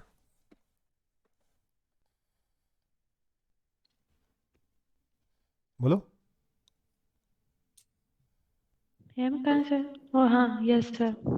ठीक है, यस सर। ये तो आसान है याद करना। Yes sir. तो आप सोच लो, अगर आप जितनी एनालिसिस मैंने अभी सर जितनी, एक बार और थोड़ा बता दीजिए। देखो ये क्या है, 2 omega driving omega damping omega driving है। Yes resonance sir. बोल दिया तो ये वाला टर्म जीरो हो गया, रूट लिया तो स्क्वायर खत्म।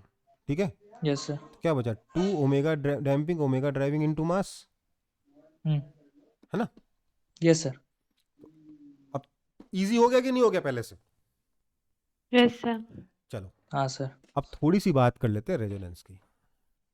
Resonance one of the most important topic and most interesting topic है ऑसिलेशन में। दोनों वाइब्रेशन का फ्रीक्वेंसी सेम हो जाता है। दोनों वाइब्रेशन का नहीं बेटा, फोर्स का फ्रीक्वेंसी और ऑसिलेशन की नेचुरल फ्रीक्वेंसी सेम हो जाए, उस केस में एम्पलीट्यूड Yes, sir. मैक्सिमम हो जाता है। और ये बात आपको मैं आज गणित से पढ़ा रहा हूं, इतना गंदा गंदा एनालिसिस करके दिखा रहा हूं, है ना, right. Yes sir. Yes sir. और आपको ये बात ना बचपन से पता है, जब आप बहुत छोटे थे आपको फिजिक्स की स्पेलिंग नहीं पता थी, तब भी ये बात पता थी आपको। सर थोड़ा फील। क्या सर, रेजोनेंस? हाँ, हाँ सर, ब्रिज वगैरह में तो होता अरे है। वो सब तो पता नहीं कब पढ़ा आप लोगों ने। मैं बता रहा हूँ बचपन में जब आपको फिजिक्स की स्पेलिंग नहीं आती तब भी आपको ये पता था। कैसे? क्या एग्जांपल देंगे? बचपन में कोई झूला झूला है? Yes sir. यस सर, झूले। झूला झुलाया है दूसरे को, दोस्त को? यस हाँ सर, वो भी किए। हाँ सर। तो सोचो बात को, थोड़ा सा यहाँ पे ऑनलाइन में थोड़ी तकलीफ है इस चीज में, और समझो बात को। झूला, मान लीजिए दोस्त ऐसे झूल रहा है, और आप धक्का लगा रहे हो। धक्का कैसे लगाते हो? पीछे आते तब लगाते हो कि पीछे के जो लौट रहा होता है तब लगाते हो? सर जब पीछे लौटता है आके तो हाँ है ना? अब देखो, आप ऐसा क्यों करो मालूम है? क्योंकि आप चाहते हो जो आप पॉजिटिव वर्क करना चाहते हो। आप क्या करना चाहते हो? Positive work. पॉजिटिव तभी तो वर्क। एनर्जी प्रोवाइड करोगे, अदरवाइज तो एनर्जी सक आउट कर लोगे, राइट? Yes sir. आप पॉजिटिव वर्क करना चाहते हो, इसलिए जब वो आगे जा रहा है आप साथ में फोर्स लगा रहे हो। वो घूम कर वापस आया, एक ऑसिलेशन किया, फिर से फोर्स लगाया, फिर से उसने एक ऑसिलेशन किया, फिर से फोर्स लगाया, फिर से उसने एक ऑसिलेशन किया, फिर से फोर्स लगाया। तो आपने अपने फोर्स लगाने की जो फ्रीक्वेंसी है उसको उस पेंडुलम के नेचुरल फ्रीक्वेंसी से मैच किया कि नहीं किया? Yes sir. किया कि नहीं? Yes yes sir. मतलब आपने जो ड्राइविंग फोर्स लगाया, जो ड्राइविंग फोर्स आप लगा रहे हो, जो धक्का लगा रहे हो, उसकी फ्रीक्वेंसी को ऑब्जेक्ट के ऑसिलेट करने की नेचुरल फ्रीक्वेंसी से मैच करा दिया आपने, ताकि रेजोनेंस हो और वो जोर जोर से ऑसिलेट करे। यस और no? Yes sir. Yes sir. Sir समझ बट में आया? उससे तो फ्रीक्वेंसी और बढ़ भी जाता है ना एक्सटर्नल फोर्स से। फ्रीक्वेंसी कहाँ बढ़ रहा है यार? हमने मतलब अगर ड्राइविंग नेचुरल ध्यान फ्रीक्वेंसी दीजिए, सुननी बात को, हमने अगर ड्राइविंग फ्रीक्वेंसी को नेचुरल फ्रीक्वेंसी के बराबर कर दिया तो हमने अभी भी पढ़ा कि जो फ्रीक्वेंसी है वो ड्राइविंग फ्रीक्वेंसी के बराबर होगी, मतलब नेचुरल फ्रीक्वेंसी के बराबर होगी। हाँ सर तो वही पूछ रहा हूँ कि मतलब एक्सटर्नल फोर्स दूंगा तो फिर मतलब फ्रीक्वेंसी बढ़ नहीं जाएगा? आप कोशिश करके अपनी फ्रीक्वेंसी को उसके ऑसिलेट करने की फ्रीक्वेंसी से मैच करते हो, जिससे कि वो मैक्सिमम एम्पलीट्यूड से जाए, राइट? अच्छा यस सर। है ना? उसके हर यस सर एक समझ ऑसिलेट, गई। जब वो एक बार ऑसिलेट करके आता फिर से फोर्स लगाते हो, फिर एक बार ऑसिलेट करके आता फिर से फोर्स लगाते हो। आपका मकसद क्या है कि हर बार आप पॉजिटिव वर्क करो। आपको इतना पता था बचपन में? आपको पता था कि पीछे तक फोर्स लगाओगे तो रुक जाएगा? पता था कि नहीं पता था? Yes sir. यस और क्या पता था? जाते वक्त फोर्स लगाओ तो जागे, तो वो आपके फोर्स का अच्छा असर आएगा। पता था कि नहीं पता था? यस सर पता था। आपको पता था पॉजिटिव वर्क क्या होता है, नेगेटिव वर्क क्या होता है, कैसे एनर्जी प्रोवाइड करते हैं, कैसे एनर्जी सक आउट करते हैं? आपको सब पता था बचपन में, बस गणित के चक्कर अकल में नहीं था। सारा झमेला हो गया, बस है उसका ना? नाम नहीं पता था। गणित के चक्कर में सारा झमेला हो गया, हाँ या ना? Yes sir. फिजिक्स में कोई दिक्कत ही नहीं सर, सारी गड़बड़ मैथ्स के साथ है। इतनी गंदी गंदी क्वेश्चन, छोटी छोटी बातों के लिए इतनी गंदी गंदी क्वेश्चन। किसको नहीं पता सर कि फोर्स को और की फ्रीक्वेंसी को अगर नेचुरल फ्रीक्वेंसी से मैच करा दोगे तो एम्पलीट्यूड बढ़ जाएगा? किसको नहीं पता? सबको पता है, बचपन में सबने झूला झूलाया है ना? हाँ सर फिजिक्स में विजुअलाइजेशन होता है बट मैथ्स के लिए डिफिकल्ट हो जाता है। मैथ्स के लिए गड़बड़ हो जाती है, सारा गड़बड़ झोल जो है मैथ्स में, और बेकार बेचारा फिजिक्स गाली खाता रहता है ना? Yes sir. अब बताता हूँ रेजोनेंस का असली असली एप्लीकेशंस। ये तो हो गया बचपन वाली फील। अब देखो एक सिंपल सा एक क्वेश्चन बनता है जो आपकी, क्योंकि एनसीईआरटी की बुक में है। एक हमने वायर ले लिया, दोनों साइड से ऐसे क्लैंप कर दिया वायर को, इसके ऊपर हमने एक बॉब टांग दिया, एक छोटा बॉब टांग दिया, एक और बॉब टांग दिया, और एक बॉब और लंबा टांग दिया। ठीक है, समझ में आई बात? Yes sir. इसके बाद हमने इस बॉब को ऑसिलेट करा के छोड़ दिया, इस बॉब को धक्का देके छोड़ दिया, तो ये बॉब ऑसिलेट कर रहा है। तो क्या होगा मालूम है? थोड़ी देर बाद हम देखेंगे, थर्ड के साथ रेजोनेंस करेगा। थोड़ी देर बाद हम देखेंगे ये ऑसिलेट नहीं कर रहा है, ये ऑसिलेट नहीं कर रहा, पर ये अपने आप ऑसिलेशन शुरू कर चुका है। Yes sir. क्यों? क्योंकि इसकी फ्रीक्वेंसी और सेम इसकी लेंथ है। फ्रीक्वेंसी, इसकी फ्रीक्वेंसी और इसकी फ्रीक्वेंसी, नेचुरल फ्रीक्वेंसी दोनों की सेम है। इसके हिलने से एक पीरियोडिक फोर्स इस वायर के थ्रू ट्रांसफर हो रहा है, इसको भी, इसको भी, इसको भी। पर क्योंकि ये इसकी नेचुरल फ्रीक्वेंसी इस फोर्स की फ्रीक्वेंसी के मैच कर गई, इसलिए ये जोर जोर से ऑसिलेट करने लगेगा, हाँ या ना? बोलो, यस सर। समझ में यस आया? सर। समझ में आया कि नहीं? Yes sir. Yes sir. अब इसी का जस्ट उल्टा एग्जांपल बिल्डिंग्स के बारे में सोचिए। बिल्डिंग्स के बारे में, बिल्डिंग्स क्या है? जमीन में गड़ी हुई रॉड, यही है ना बिल्डिंग? Yes yes sir. अब सोचो, मेरे पास रॉड नहीं है, बस मेरे पास चम्मच है। मैंने इस चम्मच को खींच कैसे छोड़ दिया, तो अगर खींच के छोड़ूंगा तो ऐसे ऑसिलेट करेगा कि नहीं करेगा? ये यस सर। तो बिल्डिंग भी ऑसिलेट करेगी, यस यस सर। हाँ है ना? बिल्डिंग भी ऑसिलेट करेगी कि नहीं करेगी? यस सर करेगी। तो बिल्डिंग भी ऑसिलेट करती है। ये बता रहे कि उसका एम्पलीट्यूड कम होता है, आपको पता नहीं चलता, लेकिन अगर बहुत ऊंची बिल्डिंग हो जाए, 100 स्टोरी बिल्डिंग हो जाए, उसके छत पे जाके खड़े हो, आपको समझ में आ जाएगा कितना ऑसिलेट करता है वो। अच्छा खासा ऑसिलेशन होता है, डर लगता है। और वहाँ पे डर लगने का जेन्युइन कारण होता है कि भैया सच में हिल रही होती है बिल्डिंग। सर वो फील होता है? फील होता है भाई, बिल्कुल फील होता है। कभी तो फील नहीं हुआ। 100 स्टोरी की तो बिल्डिंग उतना बोल रहा ऊपर हूँ, गए नहीं। 100 अच्छा। स्टोरी की बिल्डिंग की बात कर रहा हूँ मैं, ठीक है। मेरा ऑक्सीजन लगी था तब। अबे 100 स्टोरी में कहाँ ऑक्सीजन यार, कुत्ता भी ऊपर थोड़ा गया। गजब तुम, मतलब तुम गजब हो यार, मतलब सबसे अच्छा फील्ड बुर्ज खलीफा पे। हाँ हाँ चले जाओ, बिल्कुल कोई दिक्कत नहीं, ठीक है। अब सुनो बात को, बिल्डिंग कहाँ खड़ी है? जमीन में, और जमीन कभी कभी हिलती है कि नहीं हिलती है? Yes sir. उसको क्या कहते हैं? अर्थक्वेक। सैकिंग। Earthquake, right.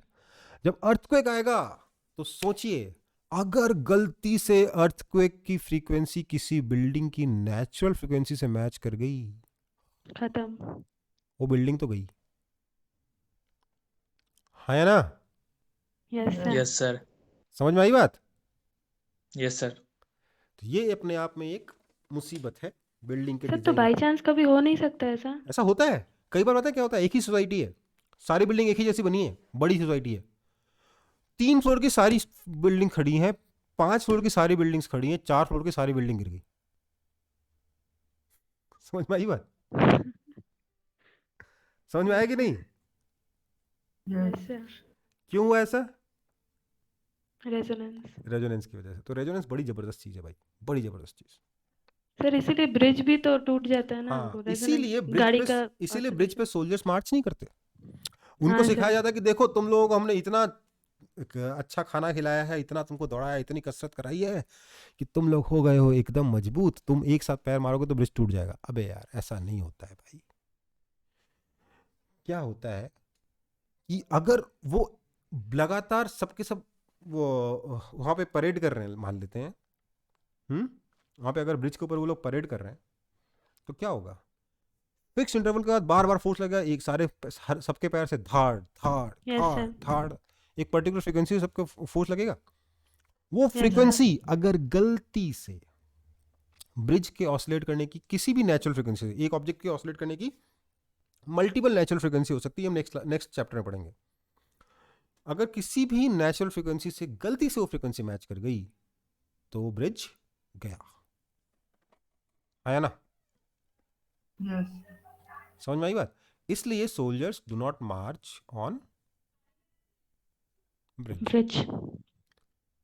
और कोई एग्जांपल? एक ब्रिज था, Tacoma high bridge. Tacoma high bridge, क्या नाम था? Tacoma Tacoma. High bridge. अब सर ये टकोमा हाई ब्रिज क्या करता था? देखो यूएस में एक ब्रिज बना, इंजीनियरिंग का बहुत ही खतरनाक एक बेंचमार्क था कि भैया क्या ब्रिज बनाया है। पता है क्यों? क्योंकि वहां पर बड़ी डेंजरस जगह थी, बहुत ही तेज तेज हवाएं चलती थी। वहां पे लोगों ने ब्रिज बनाया, हवा की वजह से ब्रिज टूट गया। समझ में आई बात? हवा का फ्रीक्वेंसी मैच कर गया। नहीं, फिर क्या हुआ, उन लोगों ने दिमाग लगाया कि यार जब हवा चलती है ना तेज तेज, तो बड़े बड़े पेड़ टूट जाते हैं, लेकिन छोटी सी घास नहीं टूटती। क्यों नहीं टूटती? क्योंकि वो जो छोटी सी घास है वो हवा के सामने झुक जाती है, हवा को बहने का रास्ता दे देती है, इसलिए वो नहीं टूटती, है ना? तो लेट्स मेक ए ब्रिज जो हवा के साथ झूले। समझ में आई बात? Yes sir. तो उन्होंने ऐसा ब्रिज बना दिया, उस ब्रिज का नाम था टकोमा हाई ब्रिज। हवा चलती थी तो वो हवा के साथ ब्रिज लहराता था, तो ब्रिज टूटता नहीं था। लोगों ने बोला देखो तुम फालतू में इतने सारे खर्चे करते हो, सिंपल से लटकता ब्रिज बना दो जो हवा से हिले, बढ़िया है, कोई दिक्कत ही नहीं। अब वो ब्रिज इंस्टेंट हिट हो गया। क्यों हिट हो गया? सर हवा चलती थी तो ब्रिज लहराता था, तो उसके ऊपर गाड़ी चलाने लगता था कि समुद्र के ऊपर गाड़ी चला रहे, तो टूरिस्ट प्लेस बन गया, लोग दूर दूर से आ रहे हैं कार लेके उस ब्रिज के ऊपर चलाने के लिए। ठीक है, फिर क्या हुआ, हवा बहुत जोर से चली, ब्रिज तोड़ने की कोशिश करी, नहीं टूटा। यार कैसा ब्रिज बना दिया यार, टूटता ही नहीं है। फिर अगले दिन फिर हवा जोर जोर से चली, ब्रिज को तोड़ने की खूब कोशिश की, ब्रिज नहीं टूटा। हवा परेशान कि क्या करें यार। फिर हवा आई प्रवीण सर की क्लास में, उन्होंने पढ़ा रेजोनेंस। ओ हो, ये तो हमारे काम की चीज़ है। फिर हवा कैसे चली, एक बार ऐसे चली, फिर ऐसे चली, फिर ऐसे चली, कुछ इस तरीके से हवा चली कि हवा की फ्रीक्वेंसी ब्रिज के ऑसिलेट करने की नेचुरल फ्रीक्वेंसी से मैच कर गई। और सर ब्रिज, वैसे ही क्यों मैच किया? अरे यार गलती से मैच कर गई, सच में थोड़ा मेरी क्लास पे आके हवा पड़ रही थी, ठीक है, गलती से मैच कर गई किसी दिन हवा की ऑसिलेट करने की फ्रीक्वेंसी, हवा अक्सर ऑसिलेट करती है, उसकी फ्रीक्वेंसी मैच कर गई गलती से ब्रिज के नेचुरल फ्रीक्वेंसी से। ब्रिज लहराया, इधर गया, फिर इधर गया, फिर इधर गया, फिर इधर गया, और फिर चला गया। ऊपर। समझ में आ गई बात? और उसके अंत पर लोग कार चला रहे हैं, है ना? अभी उड़ गया होगा। समझ में आई बात? कार चला नहीं रहे थे, सब सर लोग पहले भाग, नीचे फिर सब ऊपर। लोग भाग गए थे उल्टा, मतलब उसकी एक वीडियो पड़ा हुआ है, मैंने बहुत ज़्यादा सिंप्लीफाइड वर्जन में पढ़ा है उसका, उसका एक वीडियो रखा हुआ है यूट्यूब पे भाई। मतलब प्रोफेसर था, प्रोफेसर दौड़ के गया, किसी को वहाँ जो ब्रिज में फंस गया था उसको उठा के लेके आया बाहर, वो उसको लेके बाहर आया, तभी ब्रिज टूट गया। ये सारा वीडियो रखा हुआ है यूट्यूब पे, ठीक है? समझ में आई बात? तो टकोमा हाई ब्रिज करके एक ब्रिज था जो एक बहुत ही जबरदस्त कहाँ पे है सर ये? यूएस में था। टकोमा? यूएस की कोई सिटी अच्छा। होगी टकोमा करके, मुझे क्या मालूम, सर आज उसका भी लिंक भेज दीजिए। सर्च कर लेना टकोमा हाई ब्रिज, अपने आप मिल जाएगा लिंक, ठीक है? चलो हम क्या बोल रहे थे, क्या कर रहे थे हम? चलो आगे। Natural Resonance। फ्रीक्वेंसी। हाँ, अब देखो इस फ्रीक्वेंसी के और भी एग्जांपल, रेजोनेंस के और भी एग्जांपल है।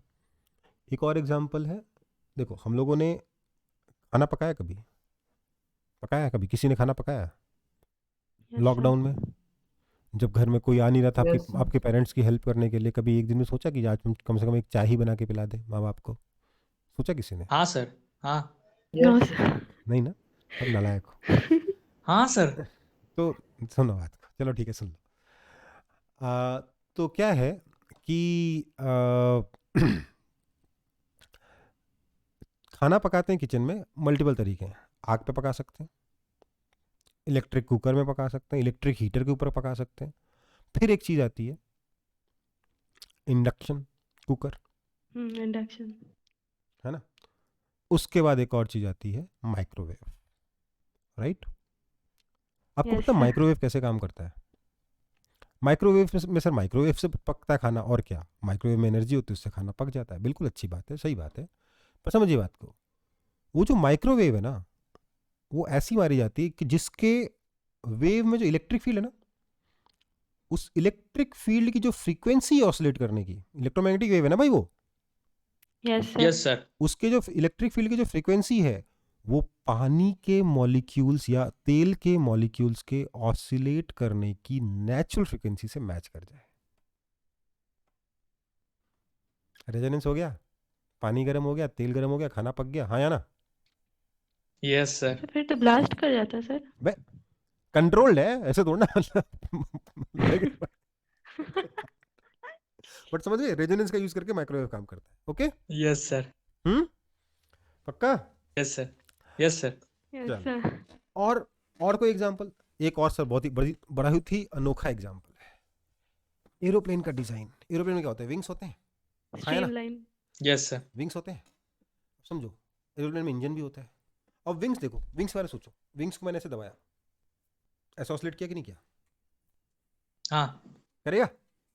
इमेजिन कर Yes, पा रहे हो ना, sir। मतलब थोड़ा सा, मतलब Yes, सर। sir। हाँ सर। ठीक है, हाँ सर। ऐसा ऑसिलेट किया।